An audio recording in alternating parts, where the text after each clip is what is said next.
Hi everyone, this is Satyajit. Welcome to my channel Cloud Journey with Satyajit. So in our last videos, we discussed about how to configure Nat instance. So generally Nat instance will be used for accessing the internet in the private EC2 instances. Okay, so Nat instance will be created in the public subnet, and once it is created, the source and destination check need to be disabled, and some security group, the 80 and 443 port need to be opened.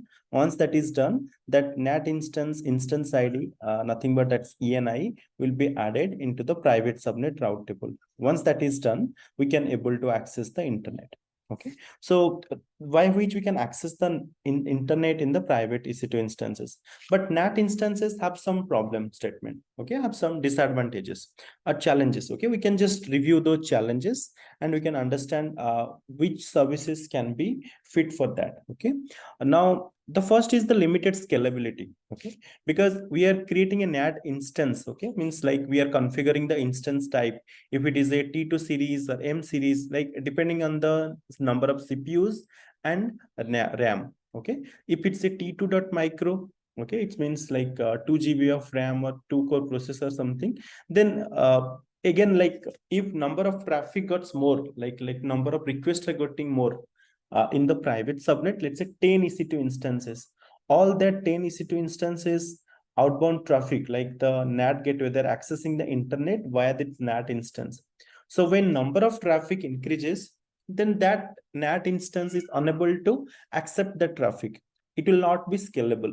Then what we need to do? We need to stop the instance and again increase it, increase the RAM or increase the CPU. Okay, like if it is a 4 GB of RAM, we may increase to 8 GB of RAM. We will do vertical scaling.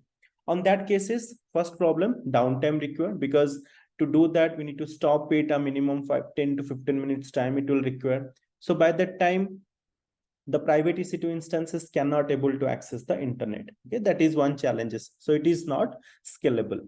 Okay, first is single point of failure.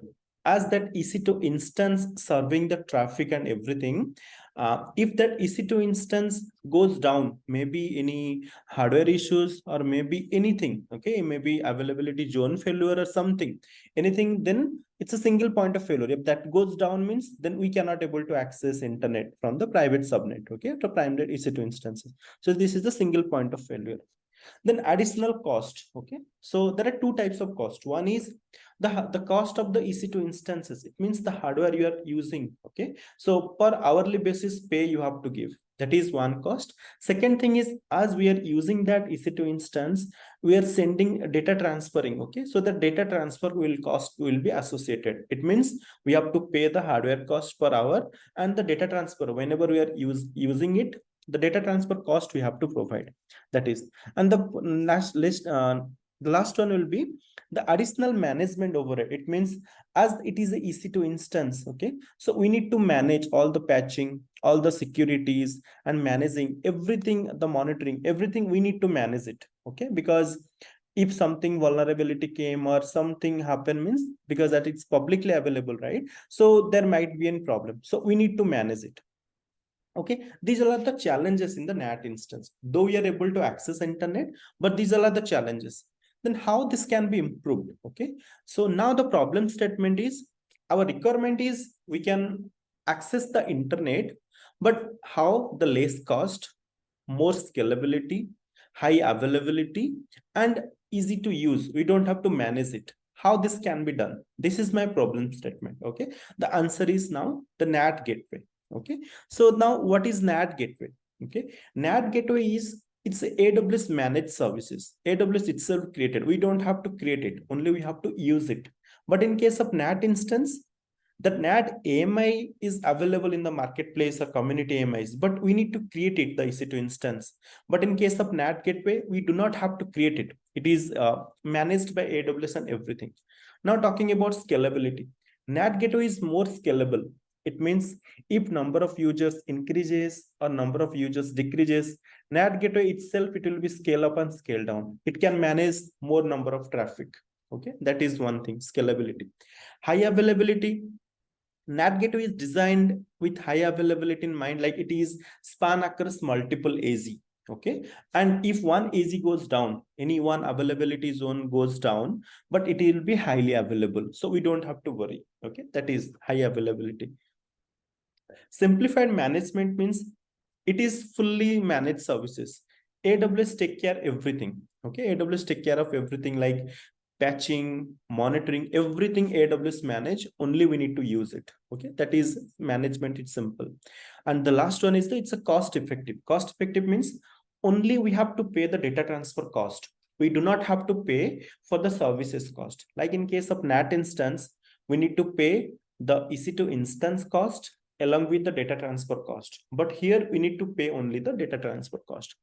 Now everything we are fulfilled. The cost is little less compared to the Nat Instance, highly scalable, highly available, and we don't have to manage it.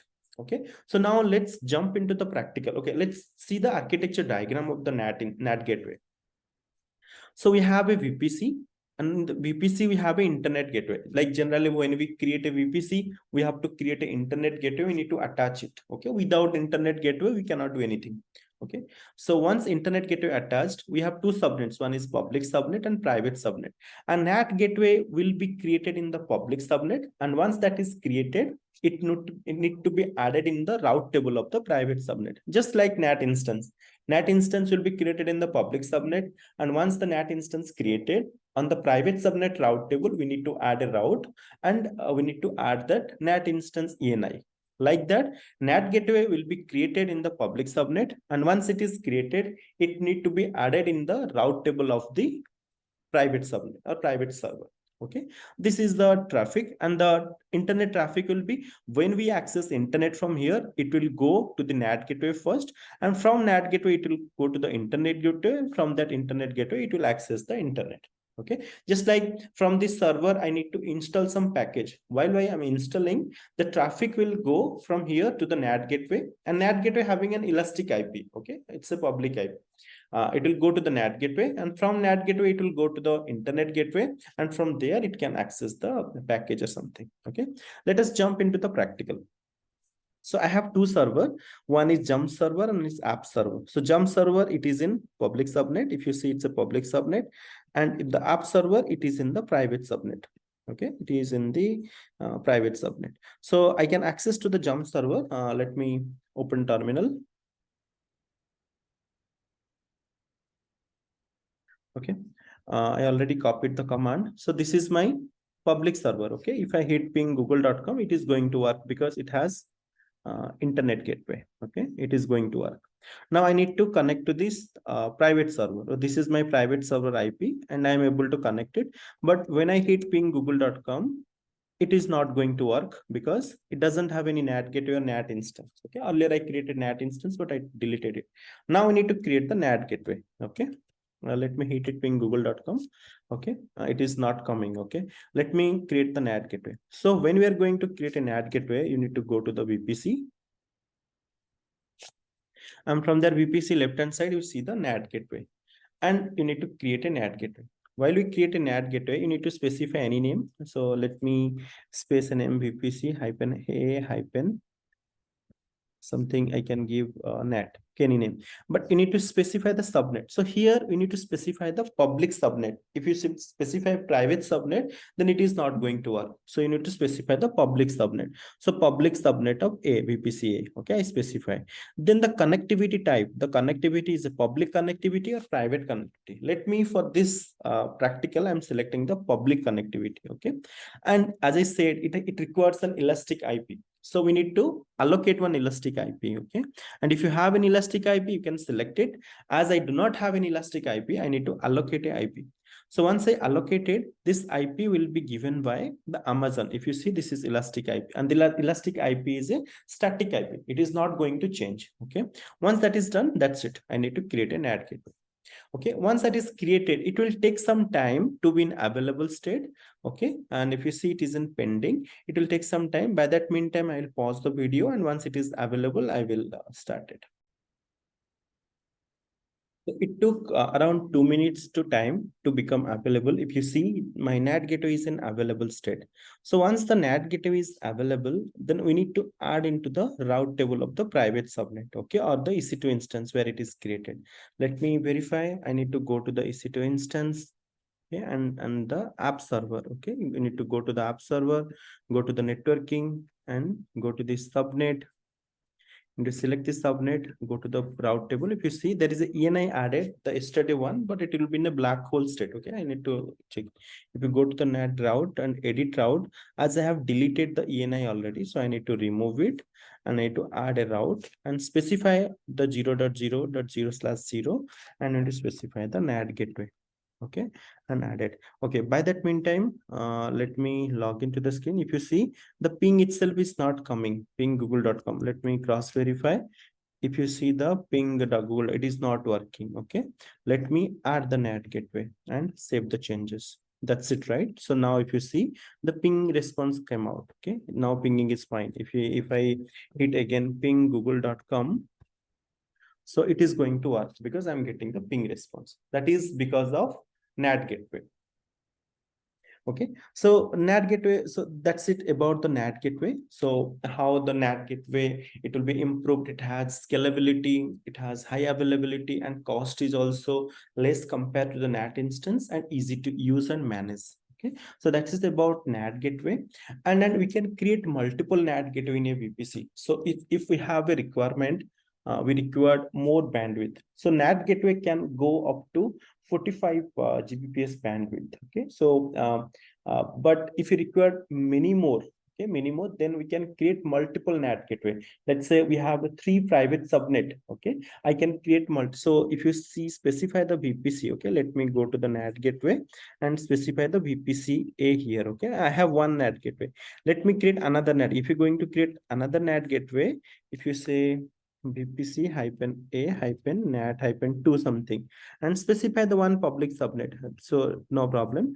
And we can create another elastic IP, and once it is created, it can create another NAT gateway also. Okay, and then we need to attach that NAT gateway to the another route table. We have to create another route table and attach it, so that what will happen, we have multiple NAT gateways, so that our bandwidth will be, let's say the use cases will be, let's say in a private subnet we have 20. So AP South 1A, 1AG, we have 20 EC2 instances, and AP South 1B, we have another 20, and AP South 1C, respectively, another 20. So total 60 instances are there.